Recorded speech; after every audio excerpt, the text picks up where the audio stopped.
Now, this activity is called dot plates, and it's probably one of the first activities that I would do with students when I'm introducing them to Subitising. You're going to need a few of these paper plates, if I can find the camera. So I like to use paper because they're biodegradable and they're better for the environment. You can draw your dots straight onto these plates, but I like to create little dot templates that I can reuse, because that way you don't have to continuously be drawing your dots. You can just print them out and stick them on and create more of these plates.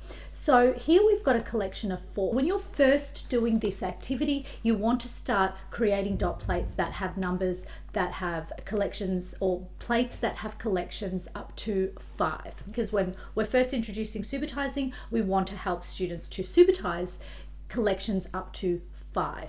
Now I have made my dots in different colors because students are very good at recognizing collections up to 3, and what you want to do is you want to get them to look at the whole collection and start using their understanding of part whole, be able to recognize the collection rather than having to count the whole collection. So what you would do is you would simply take your plate, hold it up, if I can find a spot, hold it up for a count of 2. So 1, 2.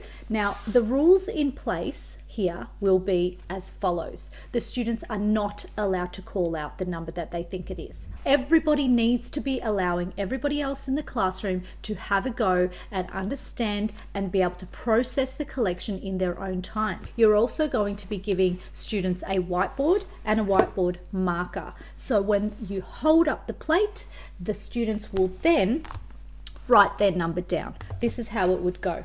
Ready? And then the students will write down the number that they think it is, and that they will all hold up their whiteboard. As I said, you're going to start off with collections or plates that have collections up to 5, and then you can move into collections up to 10. So start with numbers that can be partitioned into 2 parts, where one of the collection is less than 5 and the other collection is less than 5.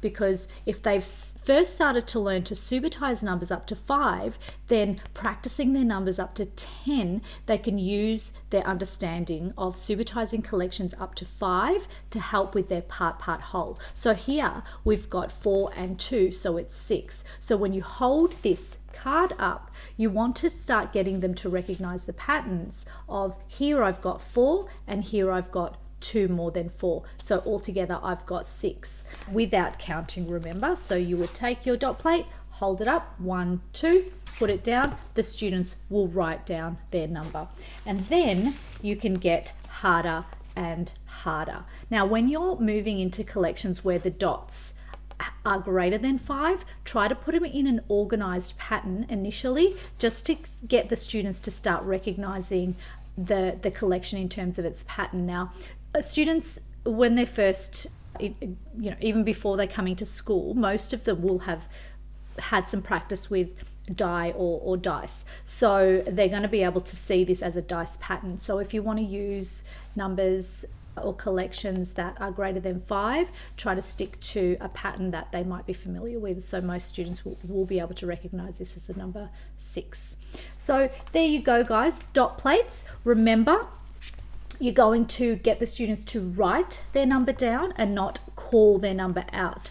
An alternative is, instead of writing the symbol, you want them to write the word. So you may want them to practice writing that word down, and as well as the symbol. So you might write the number 4 as well as the word for. So there are different ways that you can do this. So there you go, dot plates.